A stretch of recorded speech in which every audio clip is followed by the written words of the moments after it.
Joining us now to review some of the headlines of today's newspapers from around the world is Arise News analyst Emefiele, the great Malabite. Good morning. Good morning, Ruben. Good morning, Ayo. Good morning, Rufai. Good morning, sir. Yes, we start the review with this day, Nigeria's newspaper of record. The lead story, DSS disobeys court order, beats up correctional officers, rearrest Emefiele.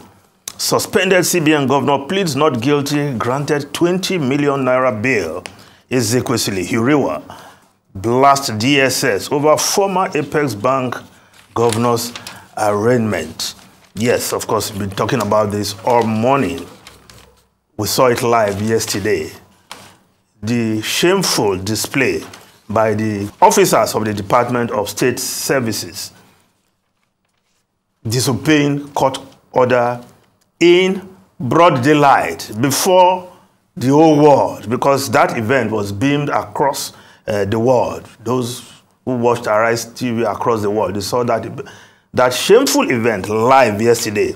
But the suspended CBN governor was in court yesterday, was brought to court, and the normal court procedure took place. Of course, they applied for bail. He pleaded not guilty to that charge brought by the DSS. And they argued against the bail, but in the wisdom of the judge, Justice Owebo, he granted bail. And the next logical thing to do, because he said, until he's able to meet those bail conditions, he should be in the custody of the correctional services. But the DSS, in what is clearly an act of lawlessness, took laws into their hands. And what we saw yesterday is not a good advertisement in a democratic environment. And I wondered yesterday whether the president could have done something yesterday. Because the other day, this same DSS had a standoff and it could have led to something else until the president sent a message that they should pull back, and they did. So couldn't that have happened yesterday? I don't expect the president to sit down with so many issues of state to deal with, to be watching television, Arise TV at that time of the day. But they're handlers. Maybe because there's no Minister of Justice yet to draw the attention of the president that the temple of justice is being desecrated. As Ruben will want to always put it, the temple of justice is being desecrated. But are there no lawyers around the president who could have said, look, this is not a good advertisement for this administration? But it happened. And those officers who in clear view yesterday displayed that kind of gangsterism, manhandling officers of the correctional services. And we saw it yesterday. When one paper is saying there was a free-for-all fight. No, it was the DSS that was taking the fight to the officers of the correctional services, manhandling them as it were. One of the counsels of Emefiele yesterday, of course, said at a point they had to ask that, well, they should just give in order not to have a situation that can also lead to loss of life. And that was how the correctional services had to give in and allow the DSS to take Godwin Emefiele back into their custody. But I hope with all the hue and cry against this kind of behavior, the administration of Bola Ahmed Tinubu will do something, because they are all under the president. The buck stopped at the president's table. They were quoting orders from above. How high is that above? Is it just the DG of the DSS, Bichi, doing his own will at that time? Or there was something or somebody higher than Bichi giving that instruction and pulling the strings? Well, other newspapers reported this story also. The New Telegraph newspaper, drama as DSS prison officials tussle over Emefiele's custody. While the Daily Trust reporting this story, Emefiele rearrested over terrorism as CSO's lawyers slam DSS. Secret police prison officers fight over custody. It is a sad day. Clash unfortunate. Ex-CBN governor granted 20 million naira bail. Now, the story below the photograph there, of course, the photograph is the scuffle.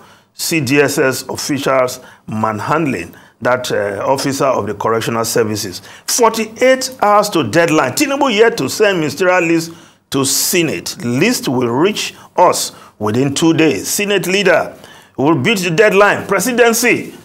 Now, that story is also on front page of the Punch newspaper. Nigerians demand reforms as Tinubu submit ministerial list. Technocrats set to dominate list. Tinubu sought prayers to make right choice. Senate leader. NBA task appointees on security. APC elders fume over Jonathan's move to pick Bayelsa candidate. Of course, a lot of intrigues and going into the making of the Tinubu's ministerial list. The Daily Sun newspaper reporting that story. Senate prepares for recess amid non-submission of ministerial list. Security agencies delay Tinubu with slow check on nominees. I don't think we should blame security agencies for this late submission, as it were, when it eventually gets to the Senate, because the buck stops at the president's table. Senators prefer list with full security report. It will get to us in 48 hours. Bamidele. Now, the story that should interest Nigerians, just below the photograph there. National Assembly bans discos, NERC from increasing electricity price, estimated billing. Yes.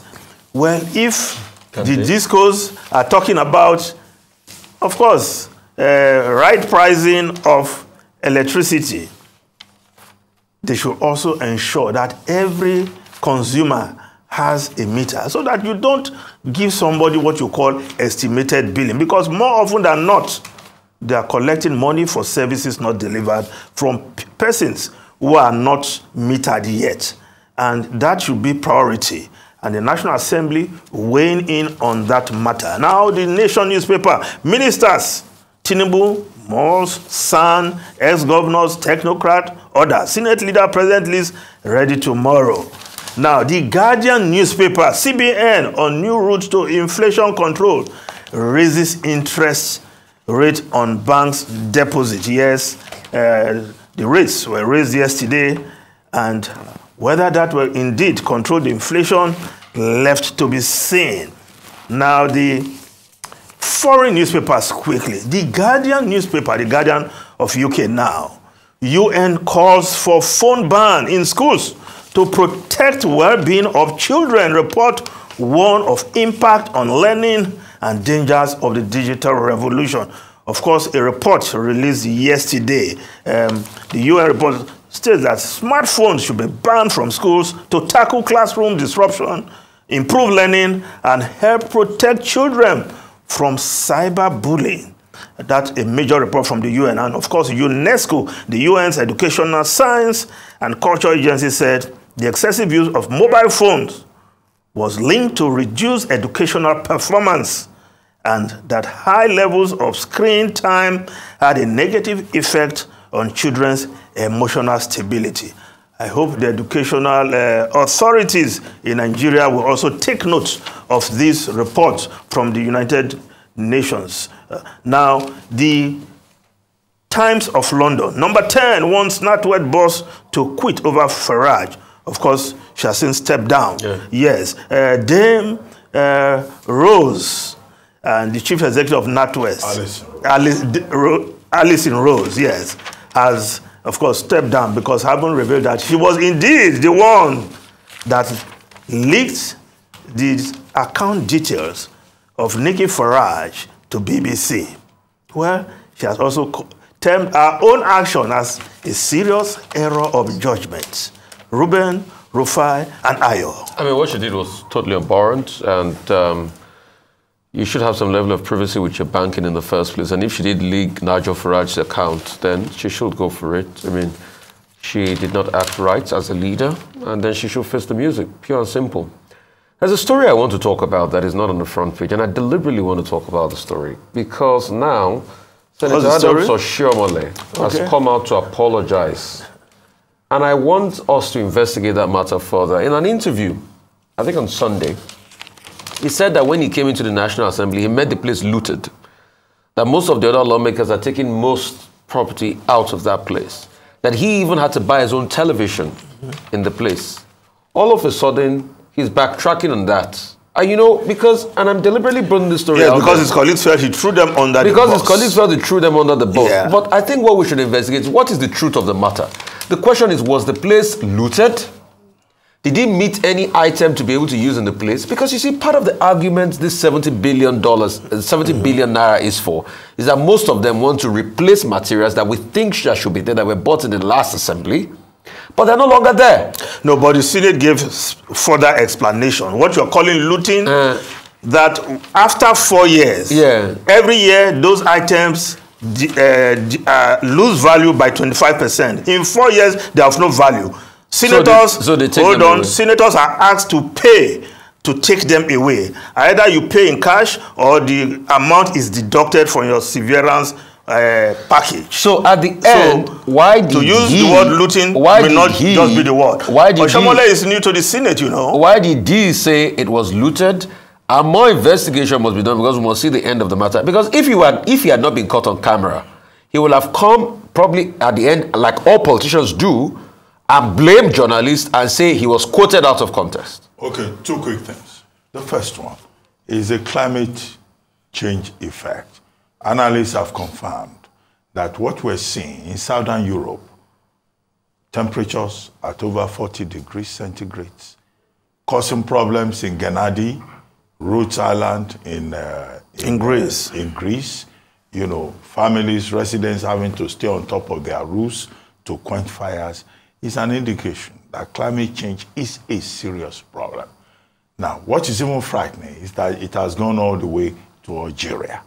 Algeria yesterday reports about fires, wildfires are being reported. So I hope that the hypocritical leaders of the West who just promise and don't do anything will pay attention to this latest development.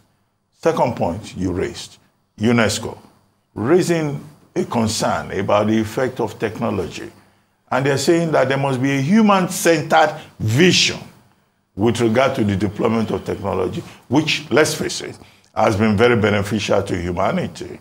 After all, you know, without technology, international trade will not be at the level it is now. So internet, World Wide Web and all of that. But obsession with the internet by children, they are saying is a problem to mental health, to learning. And I think that's a message that other countries, you know, can take from UNESCO. All countries. And know that we face a danger, even as beautiful and useful, impactful as technology is. Thank you very much, Emefiele.